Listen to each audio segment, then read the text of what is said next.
Hey guys, how are you doing? Let's take a look at the search settings and how search data is collected in Google Analytics UA and GA4. So let's get started.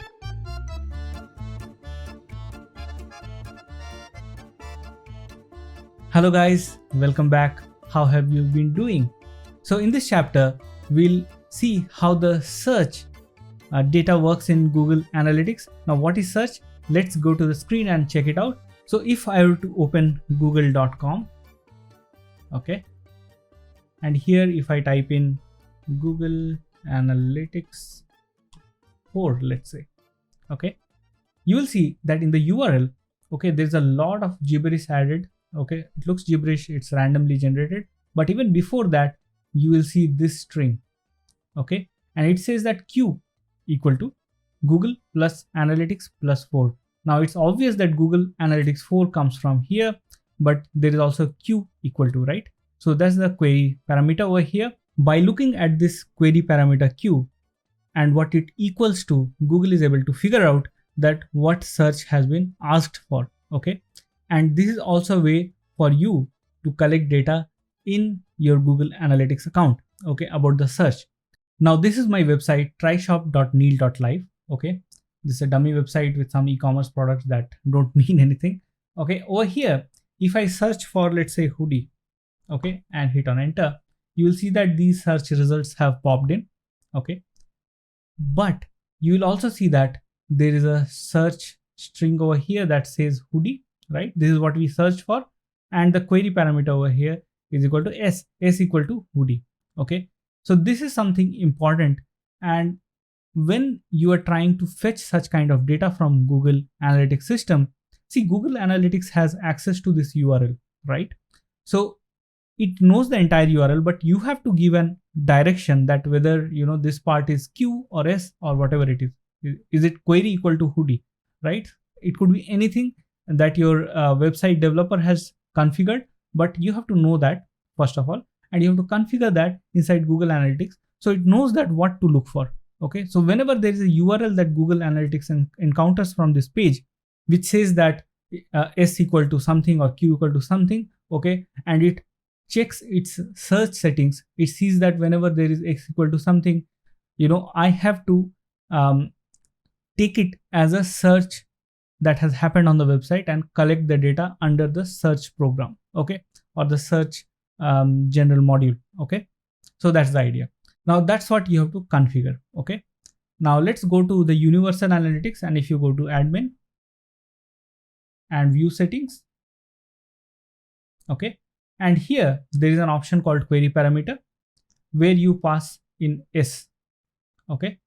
So now what it does is it will check for the S in URL, and whenever it sees an S in the query parameter, whatever subsequent term is there after the equal to, it will capture it and it will take it as the search term, okay. So this is very important over here if you're configuring search, okay, in Universal Analytics, okay. You can also have 5 search query parameters. For example, if in your website there are not just one, but let's say 2 or 3 ways of putting this query parameter, okay. For example, it's query, for example, it's search, okay. So you can just put a comma separated option over here and say search and then query and then Q and so on, right? So that's the idea, okay. So that is how it is done in Universal Analytics. And once you have done this, okay, whatever is needed, let's cancel this for now. Now if you go to home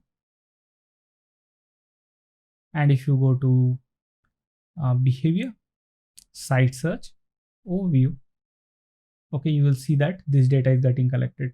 So I had made a search on shirt, cloth, it has got collected, okay. You'll find the terms over here, and there are different reports you can look into, okay. So the things are very similar in GA4 as well, with certain differences obviously. Now I'm inside the GA4 account, okay, of this website TryShop, and if you see that there, this is the real-time reports, by the way, there is an event that says view search results, okay. Now this is how Google Analytics 4 tracks it, okay. It fires this event view search results, and inside you will have all these parameters and also the search underscore term. Okay, and this search underscore term is capturing the data that has been sent from the other side, that the search term is hoodie. Okay, if I went here and if I said the search term is something else, let's go back and say shirt. Okay, and we have two shirts over here. Now this will also get added over here.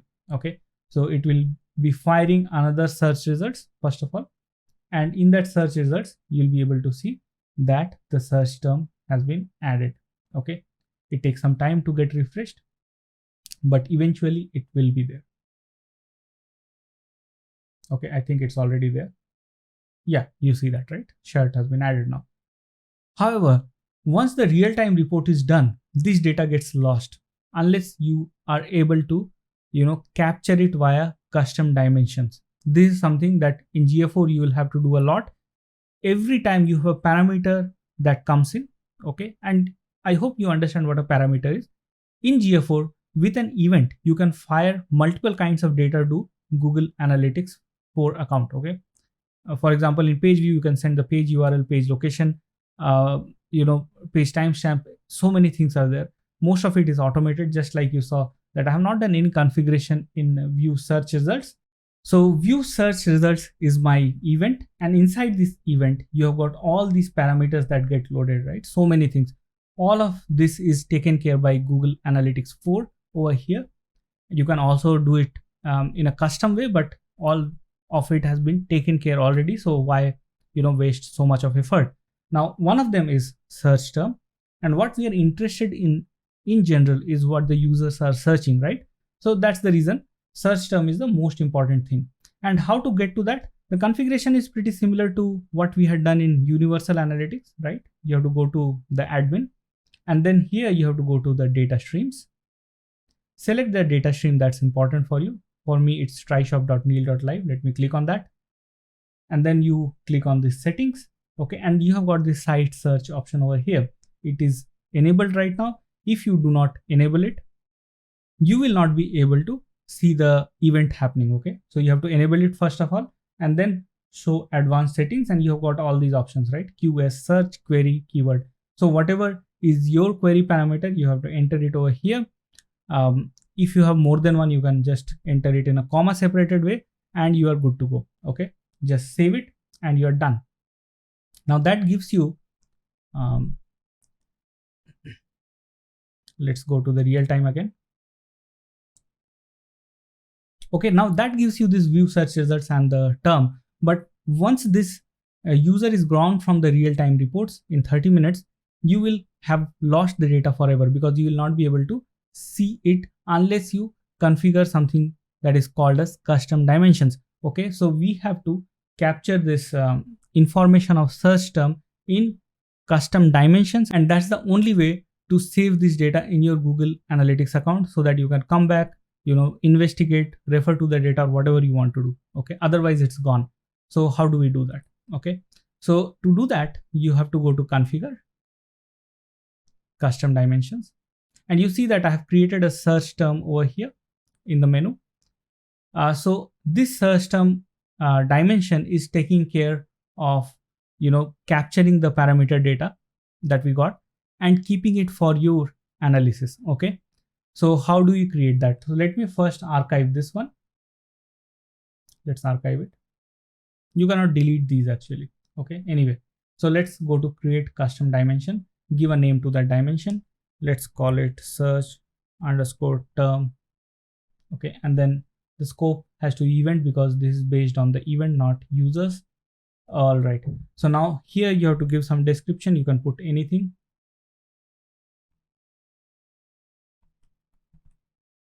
Okay, search term from website.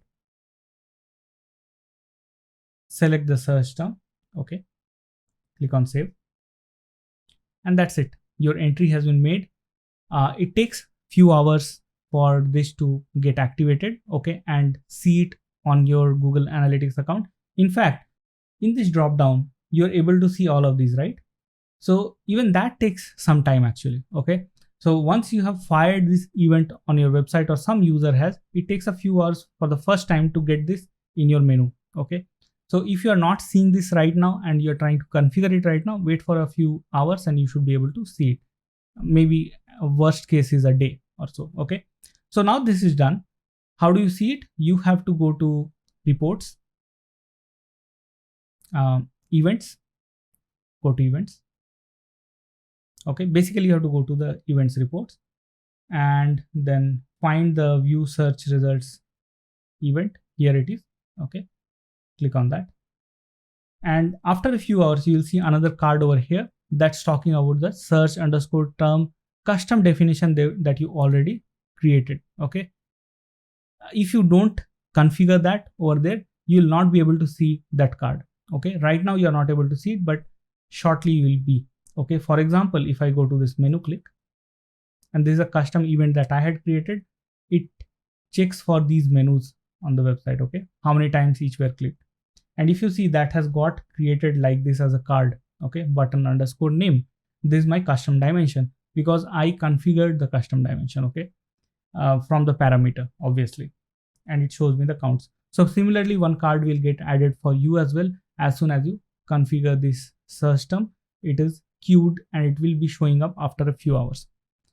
And then you can take the decisioning and analysis on what searches are happening and how to make full use of those searches, right? Ultimately, that's the end goal. You want to see the searches and then make some decision on the marketing of the products or maybe adding some new products and all those things, right? So that's the thing that you are looking for and this is how you configure it. So I hope this makes sense and I hope that you are able to figure it out how to configure it for your own website. So with that, I'll close this video and I will meet you in the next video. Thank you.